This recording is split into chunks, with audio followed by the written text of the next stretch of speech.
உங்க கைகள்ல கொஞ்சம் தண்ணிய எடுத்து அத அப்படியே மூடி இறுக்கமா புடிக்க ட்ரை பண்ணி பாருங்களேன். என்ன நடக்கும்? நிச்சயமா அந்த தண்ணி முழுசுமா நம்ம விரல் இடுக்குல வழிஞ்சு ஓடிடும். ஆமா, அதுதான் உண்மை. ஆனா அதே தண்ணிய கைகள கொஞ்சம் திறந்து வச்சு ஏந்தி பாருங்களேன். அது அப்படியே உங்க உள்ளங்கையில தங்கும் இல்லையா? கரெக்ட். வாழ்க்கையும் கிட்டத்தட்ட அப்படிதான். எதை நாம ரொம்ப கெட்டியா புடிச்சுக்க நினைக்கிறோமோ அது நம்மள விட்டு நழுவிக்கிட்டே இருக்கும். எக்ஸாக்ட்லி. இந்த ஒரு சுவாரஸ்யமான முரண்பாட்டை பத்தி தான் நாம இன்னைக்கு ரொம்ப ஆழமா அலச போறோம். ஓஷோ அவர்கள் புத்தரோட தம்மபதம் குறித்து ஆற்றிய சொற்பொழிவுகள், குறிப்பா அந்த 115வது ஆடியோல இருக்கிற முழுமையான கருத்துக்களை நம்ம ஒன்னா சேர்ந்து புரிஞ்சுக்க போறோம். ஆமா, இத கேட்டுக்கிட்டு இருக்கிற நீங்க உங்க கடந்த காலத்தையோ இல்ல ஏதாவது சில மனிதர்களையோ பழக்க வழக்கங்களையோ எவ்வளவு இறுக்கமா புடிச்சுக்கிட்டு இருக்கீங்கன்னு உங்களுக்குள்ளேயே ஒரு நிமிஷம் கேட்டுக்கோங்க. கண்டிப்பா. இந்த உரையாடலோட முடிவுல அந்த பிடிப்புகள்ல இருந்து எப்படி விடுபடுறது, நமக்கான ஒரு ஒளியா நாம எப்படி மாறுறதுங்கிறதுக்கான விடை கிடைக்கலாம். சரி, நாம அந்த தண்ணி உதாரணத்துல இருந்தே ஆரம்பிக்கலாமா? தாராளமா. அந்த தண்ணி உவமை ஒரு மிகச்சிறந்த ஆரம்பம்னு நான் சொல்லுவேன். ஏன்னா எப்போதுமே மாறிக்கிட்டே இருக்கிற ஒரு நிலையற்ற விஷயத்த கெட்டியா புடிச்சுக்க நாம ஏன் இவ்ளோ துடிக்கிறோம் அப்படிங்கிற கேள்வி ரொம்ப முக்கியம். ஆமா. புத்தரோட பார்வையில மாற்றம் அப்படிங்கிறது எது புத்தகங்கள்ல படிக்கிற ஒரு தத்துவம் கிடையாது தானே. அதுதான் இந்த பிரபஞ்சத்தோட ஒரே நிஜம். கரெக்ட். மனித மூளை ஏன் இதை ஏத்துக்க மறுத்து எப்ப பாரு ஒரு நிரந்தரத்தை தேடுதுங்கிறத ஓஷோவோட பார்வையில நாம பிரிச்சு மேயும்போது நம்ம அன்றாட பிரச்சனைகளுக்கான பல உளவியல் முடிச்சுக்கள் அவிழும். இத விளக்க புத்தர் தன் சீடர்களுக்கு சொன்ன ஒரு ரொம்ப எளிமையான உதாரணத்திலிருந்து நம்ம தொடங்கலாம்னு நினைக்கிறேன். அந்த ஜேத்தவனத்துல நடந்த சம்பவம் தானே? ஆமா ஆமா. ஒரு நாள் ஜேத்தவனத்துல 500 புத்த பிக்குகள் தியானத்துல உட்கார்ந்துருக்காங்க. அப்போ விடியற் காலையில அவங்களுக்கு முன்னாடி ஜூஹி, அதாவது அந்த மல்லிகை மலர்கள் ரொம்ப அழகா பூத்து குலுங்குது. ஓ, அந்த நேரத்துல தான் புத்தர் அதை சுட்டி காட்டுறாரு இல்லையா? கரெக்ட். புத்தர் அந்த பிக்குகளை பார்த்து சொல்றாரு, காலையில பூத்த இந்த மலர்களை பாருங்க, இது மாலையில வாடிடும். மனித வாழ்க்கையும் இப்படிதான் அப்படின்னு சொல்றாரு. அட, இத கேட்ட உடனே அந்த பிக்குகளுக்கு ஒரு பெரிய விழிப்புணர்வு வந்திருக்கும். நிச்சயமா.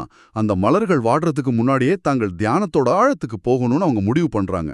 ஒரு சாதாரண மலரை வச்சு வாழ்க்கையோட நிலையற்ற தன்மையை அவர் எவ்வளவு அழகா பதிவு செய்யறாரு பாருங்க. இந்த இடத்துல நாம இன்னும் கொஞ்சம் ஆழமா பயணிக்கணும்னு தோணுது.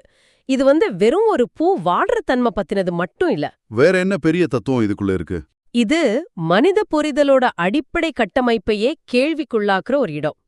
அதாவது பௌத்த மதத்துக்கும் மத்த தத்துவங்களுக்கும் உள்ள ஒரு மாபெரும் வேறுபாட்டை ஓஷோ இங்க சுட்டிக்காட்டுறாரு. ஓஹோ, அதென்ன வேறுபாடு? கொஞ்சம் விளக்கமா சொல்ல முடியுமா? இப்போ சமண மதத்துல மகாவீரரை பத்தி சொல்லும்போது பகவான் விராஜ்தே அப்படின்னு சொல்வாங்க. பகவான் விராஜ்தே அப்படின்னா? அதாவது இறைவன் நிலைத்திருக்கிறார் இல்ல அமர்ந்திருக்கிறார்னு அர்த்தம். ஆனா பௌத்த மதத்துல புத்தரை பத்தி சொல்லும்போது பகவான் விஹர்தே அப்படின்னு குறிப்பிடுவாங்க. விஹர்தேன்னா இறைவன் சஞ்சரிக்கிறார், இல்லனா நகர்ந்துகிட்டே இருக்கிறார்னு அர்த்தம் வருமா? எக்ஸாக்ட்லி, அதுதான் சரியான அர்த்தம். கொஞ்சம் பொறுங்க, இது வெறும் வார்த்தை ஜாலம் மாதிரி தானே இருக்கு. நிலைத்திருக்கிறார் அப்படிங்கிறதுக்கும் நகர்கிறார் அப்படிங்கிறதுக்கும் எந்த அவ்வளோ பெரிய தத்துவ வேறுபாடு வந்துட போது? மேலோட்டமா பார்த்தா அப்படி உங்களுக்கு தோணலாம். ஆனா நம்ம மூளை எப்படி வேலை செய்யுதுன்னு கொஞ்சம் யோசிச்சு பாருங்களேன். சொல்லுங்க. ஒரு விஷயத்த நிலையானதுன்னு முத்திரை குத்திட்டா மூளைக்கு அதை கையாள்றது ரொம்ப சுலபம். சமணர்களை பொறுத்தவரைக்கும் உண்மைங்கிறது ஒரு நிலையான மாறாத விஷயம். ஆனா புத்தரை பொறுத்தவரைக்கும் எல்லாமே பாய்ந்துகிட்டே இருக்கு, எல்லாமே ஓடிக்கிட்டே இருக்கு, அப்படிதானே? கரெக்ட். ஒரு மரத்தை பார்த்து மரம் இருக்கு அப்படின்னு சொல்றது கூட தப்புன்னு அவர் சொல்றாரு. ஏன்னா நான் மரம் இருக்குன்னு சொல்ற அந்த ஒரு நொடிக்குள்ள ஒரு இலை உதிர்ந்திருக்கலாம், ஒரு புது வேர் முளைச்சிருக்கலாம். அது மாறிக்கிட்டே இருக்கு இல்லையா? ஆமா, நம்ம உடம்புல கூட ஒவ்வொரு 7 வருஷத்துக்கும் பழைய செல்கள் முழுமையா அழிஞ்சு புது செல்கள் உருவாகிடுது. உயிரியல் ரீதியாவே நேத்திருந்த நீங்க இன்னைக்கு இல்ல. வாவ். அப்போ எல்லாமே நிகழ்ந்து கொண்டே, அதாவது பிகமிங் நிலையில தான் இருக்க தவிர இருக்கு அப்படிங்கிற பீயிங் பிரபஞ்சத்திலேயே இல்லைன்னு சொல்றீங்க. நிச்சயமா. நாமும் ஒரு நதி மாதிரி ஓடிக்கிட்டே தான் இருக்கோம். நான் இதை ஒரு திரைப்படத்துக்கு ஒப்பிடலாமா? திரையில ஒரு நிலையான படம் இருக்குன்னு நாம நினைக்கிறோம், ஆனா உண்மையில அது தொடர்ந்து ஓடிக்கிட்டு இருக்கிற பல புகைப்படங்களோட தொகுப்பு தானே. ரொம்ப அருமையான ஒப்பீடு. அது ஒரு மாயை தான். ஆனா எனக்கு இங்க ஒரு மிகப்பெரிய குழப்பம் வருது. எல்லாமே ஓடிக்கிட்டு இருக்கிற ஒரு நதின்னா இங்க தியானம் செஞ்சு முக்தி அடைய நினைக்கிறது யாரு? அதாவது முக்திங்கிற அந்த இலக்கு அடையிற நபர் யாருன்னு கேக்குறீங்க? ஆமா, நதியும் ஓடுது, தியானம் செய்யறவனும் மாறுறான்னா முக்தி அடையறவன் யாரு? நீங்க இப்ப கேட்டது மிக ஆழமான ஒரு உளவியல் கேள்வி. அந்த பாய்ச்சல் மட்டும்தான் நிஜம். ஓ, அப்ப நான் அப்படின்னு ஒரு தனி நபர் இருக்கிறது ஒரு மாயா? ஆமா, நான் அப்படின்னு ஒரு தனி நபர் இருப்பதாகவும் அவர் போய் முக்திங்கிற ஒரு நிரந்தர இடத்தை அடையப் போவதாகவும் நாம நினைக்கிறது தான் மிகப்பெரிய மாயை. அப்போ அந்த ஓட்டத்திலிருந்து நம்மள தனியா பிரிச்சுக்கிட்டு தப்பிக்க நினைக்கிறது தான் முரண்பாட்டை உருவாத்துடா? கண்டிப்பா. நம்மள நாமே காப்பாத்திக்க முற்படும் பொழுதுதான் துயரம் உருவாகுது. நிர்வாண நிலை அப்படிங்கறத ஓஷோ ஒரு தீபம் அணையறதுக்கு ஒப்பிடுறாரு. ஒரு எரியும் தீபத்தை நாம ஊதி அணைச்சிட்டா அந்த வெளிச்சம் எங்க போகுது? அது எங்கேயும் போறதில்ல. அது வெறுமைக்குள்ள, அதாவது மாபெரும் சூனியத்துக்குள்ள கரையுது. அப்போ நாமும் அப்படித்தான். நம்மளோட ஆசைகள்ங்கிற எண்ணெய் தீர்ந்து போகும்போது நான்ன்ற அகந்தை அணைஞ்சு மாபெரும் சூனியத்துல கலந்துடுறோம். எக்ஸாக்ட்லி. அந்த பாய்ச்சலோட முழுமையா ஒன்று விடுறது தான் உண்மையான விடுதலை. சரி, எல்லாமே ஓடிக்கிட்டு இருக்கு, நாமும் அந்த பாய்ச்சலோட ஒன்று விடணுங்கிறத ஏத்துக்கிறேன். ஆனா அப்படியே விட்டுட்டா நம்ம வாழ்க்கையில எதையுமே சாதிக்க மாட்டோமே.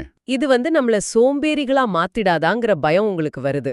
ஆமா, இந்த வாழ்க்கையில நம்மளோட ஆற்றல, கவனத்தை நம்ம எதன் மீது குவிக்க வேண்டும்? இங்கதான் நாம சங்கல்பம் அப்படிங்கிற கருத்துக்கு நகரணும்னு இந்த மூல ஆதாரங்கள் ரொம்ப தெளிவா சொல்லுது. கதிர்கள்ல ஒரு பூதக்கண்ணாடியோட உதவியால குவிக்கும் போது நெருப்பு உருவாகிற மாதிரி மனித ஆற்றல் சிதறாம ஒரு புள்ளியில குவியணும்னு ஓஷோ சொல்றாரு. அது மிக முக்கியமான புள்ளி. இத கேட்டுக்கிட்டு இருக்கிற நீங்களே உங்களுக்கு கேட்டுக்கோங்க. பலரும் தங்கள் ஆற்றல 25 வெவ்வேறு திசைகள்ல சிதற விடுறாங்க. ஆமா, பணம் சேர்க்கணும், புகழ் பெறணும், தியானமும் செய்யணும், உலகத்தை சுற்றணும்னு எல்லாத்துலயும் கொஞ்சம் கொஞ்சம் கவனம் செலுத்துறோம். ஆனா இப்படி செஞ்சா ஒரு நதி எப்படி பாலைவனத்துல பல கிளைகளா பிரிஞ்சு கடலை சேர முடியாம சுவடு தெரியாம காஞ்சி மறைஞ்சு போகுமோ, அப்படிலாம் மனித வாழ்க்கையும் சிதறடிக்கப்படுது. நம்ம ஆற்றல் ஒரே லட்சியத்தை நோக்கி பாயணும். ஆனா ஒரு நிமிஷம் இருங்க, இங்க ஓஷோ சொல்றதுல ஒரு பெரிய முரண்பாடு எனக்கு தெரியுது. என்ன முரண்பாடு? அவர் ஒரு இடத்துல புகைப்பிடிப்பதை நிறுத்துறது, அதிகாலையில எழுவது மாதிரியான மிகச்சிறிய விஷயங்களோட போராடக்கூடாதுன்னு சொல்றாரு. இது நவீன உளவியலுக்கு முற்றிலும் முரணா இல்லையா? உங்களை முதல்ல மாத்துங்க, அது உங்களை பெரிய வெற்றிக்கு அழைச்சு செல்லும் அப்படின்னு தானே சொல்றாங்க. இது முரண்பாடு மாதிரி தோணலாம். ஆனா அதோட உள்ளே இருக்கிற மனித அடையாளத்தோட உளவியலை புரிஞ்சுக்கிட்டா அது எவ்ளோ பெரிய உண்மைன்னு விளங்கும். அப்படியா? ஒரு சின்ன பழக்கத்தை கூட மாத்த முடியாதவன் எப்படி முக்தி, தியானம்னு பெரிய விஷயங்களை சாதிக்க முடியும்? இது நடைமுறைக்கு சாத்தியமில்லாத அறிவுரை மாதிரி இருக்கே. என்னன்னா, நீங்க சிறிய விஷயங்களோட போராடத் தொடங்கும்போது உங்களோட அடையாளமும் சிறுத்து போகுதே தவிர நீங்க வளர்றதில்ல.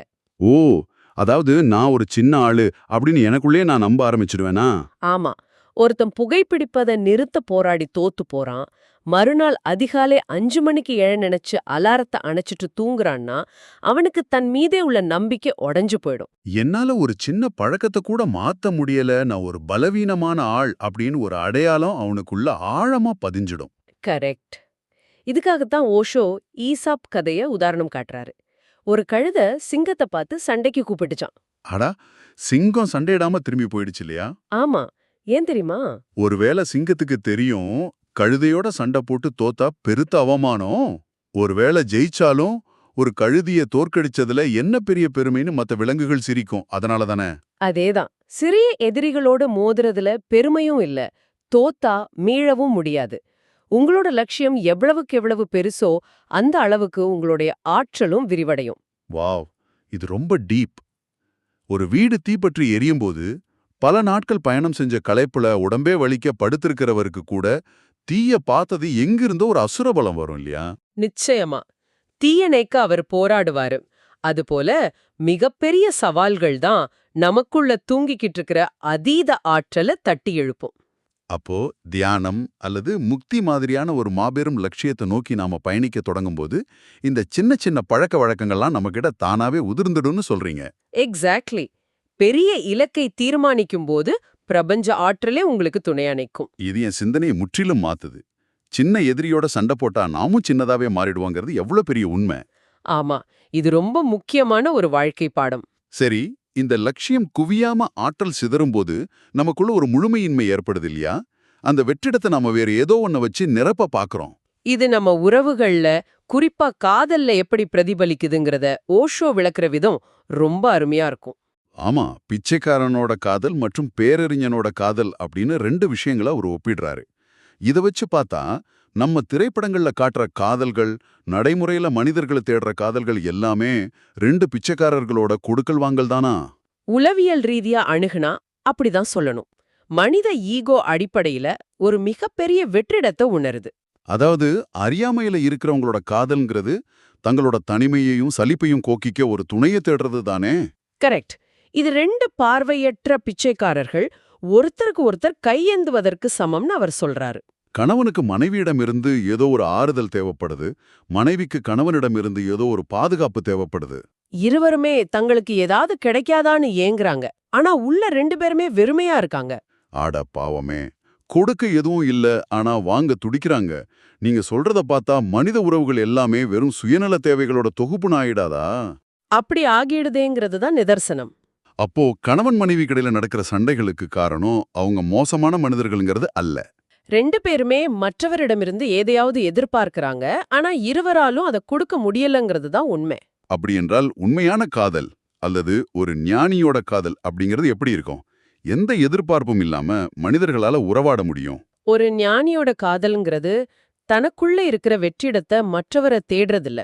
அவர் தனக்குள்ள முழுமையா இருக்காரு. ஓ, அவர் தன் தனிமையை கொண்டாடுறாரு. ஒரு வாசமிக்க மலர் எப்படி தன்னிடமுள்ள நறுமணத்தை எந்த எதிர்பார்ப்பும் இல்லாம எல்லா திசைகளிலும் வீசுதோ அப்படி. கரெக்ட். அப்படி தன்னிடம் பொங்கி வழியிற ஆனந்தத்தை மத்தவங்களோட பகிர்ந்துக்கிறது தான் ஞானியோட காதல். அங்க எனக்கென்ன கிடைக்கும் அப்படிங்கிற கேள்வியே இல்ல. அது ஒரு ஓவர்ஃப்ளோ. ஆனா பகிர்தல்னு வரும்போது ஓஷோ இன்னொரு கோணத்தையும் முன்வைக்கிறாரு. எதையாவது கொடுக்கும்போது வாங்குபவர் கூச்சப்படக்கூடாதுங்கிறதுக்காக கொடுப்பவர் ரொம்ப பணிவா இருக்கணும்னு சொல்றாரு. எது எனக்கு கொஞ்சம் புரியல. என்ன புரியல? நான் ஒருத்தருக்கு உதவி செஞ்சா நான் ஏன் பணிவா இருக்கணும்? ஏன்னா ஈகோவோட விளையாட்டே அங்கதான் ஆரம்பமாகுது.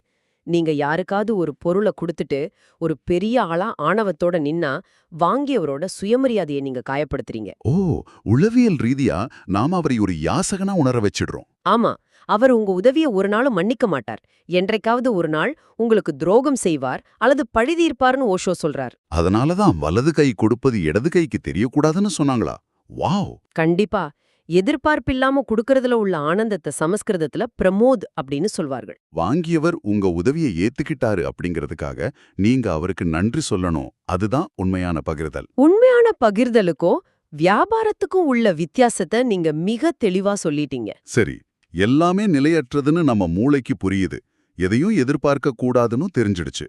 ஆனாலும் நாம ஏன் கடந்த காலத்தையே பிடிச்சு தொங்கிக்கிட்டு இருக்கோம்? இதிலிருந்து விடுபடுறது ஏன் இவ்ளோ கடினமா இருக்குன்னு கேக்குறீங்க? ஆமா, இத விளக்க ஓஷோ சொல்ற அந்த நங்கல் குல் அப்படிங்கிற ஜென் அல்லது பௌத்த கதை ஒரு மிகச்சிறந்த உளவியல் பாடம்னு நான் நினைக்கிறேன். நிச்சயமா. ஷிராவஸ்தி நகரத்துல கடும் வறுமையில வாடிய ஒரு விவசாயியோட கதை அது. அவன்கிட்ட விவசாயம் செய்ய ஒரே ஒரு பழைய உடைந்த கலப்பை மட்டும்தான் இருந்தது இல்லையா? ஆமா. பல நாட்களா அவன் புத்தரோட அமைதியான முகத்தையும் துறவிகளோட ஆனந்தத்தையும் பார்த்து ஈர்க்கப்பட்டு தானும் சந்நியாசி ஆகணும்னு முடிவு பண்றான். ஆசிரமத்துக்கு வந்து சன்னியாசியாகவும் ஆகிடுறான். ஆனா அவனுக்குள்ள ஒரு சின்ன பயம். தன்கிட்ட இருந்த அந்த ஒரே ஒரு பழைய கலப்பைய அத இந்தில நங்கல் அப்படின்னு சொல்வாங்க. அது ஆசிரமத்துக்கு வெளிய ஒரு மரத்துல பத்திரமா தொங்க விட்டுட்டு போறான். இது எப்படி இருக்குன்னா, முன்னாள் காதலியோட அல்லது காதலனோட மொபைல் நம்பரை அவசரத்துக்கு உதவுமேன்னு டெலீட் பண்ணாம போன்ல சேவ் பண்ணி வைக்கிற மாதிரி இருக்கு. கரெக்டான உதாரணம். ஆனா எனக்கு இங்கே ஒரு ஆச்சரியம் என்னன்னா, பணக்காரர்களுக்கு தான் தங்களோட மாளிகை தங்கம் மீது பற்று இருக்கும்னு நாம நினைப்போம். ஆனா வறுமையில வாழ்ற ஒருத்தன் ஒரு பழைய உடைந்த கலப்பையும் ஏன் விட முடியாம இவ்ளோ தவிக்கிறான்? ஒருவேளை சந்நியாசம் சரிப்பட்டு வரலனா மீண்டும் விவசாயம் பார்க்க இந்த கலப்பை உதவுமேன்னு அவன் ஒளிச்சு வைக்கிறான். இதை ஏன் அவன் செய்யணும்? இங்கதான் மனித மூளையோட மிகச் சிக்கலான ஒரு மெக்கானிசத்தை நம்ம புரிஞ்சுக்கணும். மனித மூளை எப்போதுமே தனக்கு பழக்கப்பட்ட ஒரு விஷயத்துல தான் பாதுகாப்பு தேடுது. ஓ, அது எவ்வளவு பெரிய துன்பமா இருந்தாலும் சரி, அந்த துன்பம் அவனுக்கு பழகிடுச்சு. எக்ஸாக்ட்லி. அது அவனோட ஃபெமிலியர் பெயின், அதாவது பழக்கமான துன்பம். சந்நியாசியான பிறகு அவனுக்கு தியானம் கைகூடலனாலோ இல்ல ஆசிரம வாழ்க்கையில சலிப்பேற்பட்டாலோ நேரா போய் அந்த மரத்துல தொங்குற பழைய கலப்பைய பாப்பான். அந்த விவசாயிக்கு இந்த கலப்பை வெறும் மரம் இல்ல, அது அவனோட அடையாளம். ஆமா, அறிமுகம் இல்லாத புதிய சுதந்திரத்தை நோக்கி தைரியமா போக மனித மனம் எப்போதுமே பயப்படுது. அந்த மாபெரும் விடுதலையின் முன் அது மிரந்து போகுது. அதனாலதான் அவன் மீண்டும் மீண்டும் தன்கிட்ட இருந்த பழைய துன்பத்தையே தேடி போறான். பழக்கமான துன்பம். எவ்வளவு ஆழமான வார்த்தை! அவன் அடிக்கடி இப்படி மரத்துல இருக்கிற கலப்பைய பார்க்க போறத கவனிச்ச மத்த பிக்குகள் அவனை கேலி செஞ்சு நங்கல் குல், அதாவது கலப்பை குடும்பத்தான்னு பேரே வச்சுட்டாங்க. ஆனா ஒரு கட்டத்துல அந்த விவசாயிக்கு உரைக்குது இல்லையா, தான் மீண்டும் மீண்டும் அந்த மரத்தடிக்கு போறதோட முட்டாள்தனத்தை அவன் முழுமையா உணர்றான். என்ன பைத்தியக்காரத்தனம்னு தன்னைத்தானே திருத்திக்கிட்டு அந்த பற்றுதலை முழுவதுமா அறுத்தெறிறான். அந்த நொடியே அவன் அரகத் நிலைய, அதாவது ஞானத்தை அடைறான். ஆமா, மத்த எல்லா பெரிய பிக்குகளுக்கும் முன்னாடியே அவன் ஞானம் அடைஞ்சிடுறான். இத பார்த்து பொறாமப்பட்ட மத்த பிக்குகள் புத்தர்கிட்ட போய் அவன் பொய் சொல்றான்னு புகார் பண்றாங்க. அப்போதான் புத்தர் ஒரு அற்புதமான பதில சொல்றாரு. அவன் தனக்குத்தானே உபதேசம் செஞ்சுக்கிட்டான். தனக்குள்ள இருக்கிற பலவீனத்தை தானே ஆராய்ந்து பார்த்து தானே அதிலிருந்து விடுபட்டுட்டான். அவனுக்கு வேறு யாரும் வழிகாட்ட தேவையில்லைன்னு சொல்றாரு. இதிலிருந்து தான் புத்தரோட அந்த புகழ்பெற்ற வாசகம் பிறந்தது. அத்தா ஹி அத்தனோ நாதோ, அதாவது நீயே உனக்கு வழிகாட்டி. உங்களை நீங்களே தான் வெளிச்சத்துக்கு கொண்டு வரணும். வேற எந்த குருவும் உங்களை கரையேற்ற முடியாதுங்கிறது தான் இதோட இறுதி பொருள். நிச்சயமா. அவனால ஞானத்தை அடைய முடியல. எப்போ தன் கைகளை திறந்து அந்த பற்றுதலை விட்டானோ அப்போ அவன் பிரபஞ்சத்தோட முழுமையான பாய்ச்சலோட ஒன்றிணைஞ்சிட்டான். நாம இன்னைக்கு பார்த்த விஷயங்களை ஒன்னா இணைச்சு பார்த்தா ஒரு தெளிவான பாதை கிடக்கும். மல்லிகை மலர்கள் மூலமா வாழ்க்கையோட ஓட்டத்தை புரிஞ்சுக்கிட்டோம். சின்ன சின்ன விஷயங்கள்ல ஆற்றலை வீணாக்காம பெரிய சங்கல்பத்தை எடுக்க கத்துக்கிட்டோம். பிச்சைக்காரனோட காதல்ல இருந்து விடுபட்டு முழுமையான அன்பை பகிர்றத பத்தி பேசணும். மற்றும் கடந்த கால சுமைகளை இறக்கி வச்சுட்டு நமக்கு நாமே ஒளியா மாறுறதையும் பார்த்தோம். இதுதான் உண்மையான சுதந்திரம். வாழ்க்கையோட இந்த நீரோட்டத்துல நாம ஒரு படகு மாதிரி பயணிக்கணுமே தவிர ஏதோ ஒரு கரையில கட்டப்பட்ட கல்லா இருக்கக்கூடாது. ரொம்ப அழகா சம்மரைஸ் பண்ணீங்க. இந்த ஆழமான உரையாடலை முடிப்பதற்கு முன்பாக இதை கேட்டுக்கிட்டு இருக்கிற உங்களுக்கு ஒரு கேள்வியை விட்டு சொல்றோம். நங்கல்குள் தன் பழைய கலப்பைய மரத்துல கட்டி வச்சது போல உங்க மனதோட ஓரத்துல எந்த பழைய கலப்பையே நீங்க இன்னும் பத்திரமா கட்டி தொங்க விட்டுருக்கீங்க? வாழ்க்கை கடினமாகும் போது எந்த பழக்கப்பட்ட பழைய துன்பத்தின் பின்னால் ஒளிஞ்சுக்க நினைக்கிறீங்க? யோசித்து பாருங்க. உங்க கைகளை திறந்து விடுங்க. அந்த தண்ணி சுதந்திரமா ஓடட்டும். இவ்வளவு நேரம் கேட்டதுக்கு ரொம்ப நன்றி. இந்த தமிழ் வாய்ஸ் ரீட்ஸ் சேனல் பணமாக்கல் இல்லாம தான் நடக்குது. இந்த ஆடியோ புத்தகம் உங்களுக்கு பயன் தருதுன்னு நினைச்சா இந்த முயற்சி தொடர்ந்து போக உங்க ஆதரவு மிகவும் உதவும். என்னுடைய இந்த முயற்சிக்கு நன்கொடை அளிக்க விருப்பம் இருந்தா காணொளி விளக்கத்துல கொடுக்கப்பட்டுள்ள UPI மூலம் வழங்கலாம். உங்களால முடிஞ்ச அளவு போதும். சிறிய ஆதரவும் பெரிய உதவிதான். இந்த காணொளி உங்களுக்கு பயனுள்ளதாக இருந்தா சந்தாதாரராக இணையுங்கள், மற்றவர்களுக்கும் பகிர்ந்து கொள்ளுங்கள். இந்த கருத்துக்கள் அவர்களுக்கும் தேவையாக இருக்கலாம். விருப்பம் தெரிவியுங்கள். உங்கள் கருத்துக்களை பின்னோட்டத்தில் பகிருங்கள். மனப்பூர்வமான நன்றி.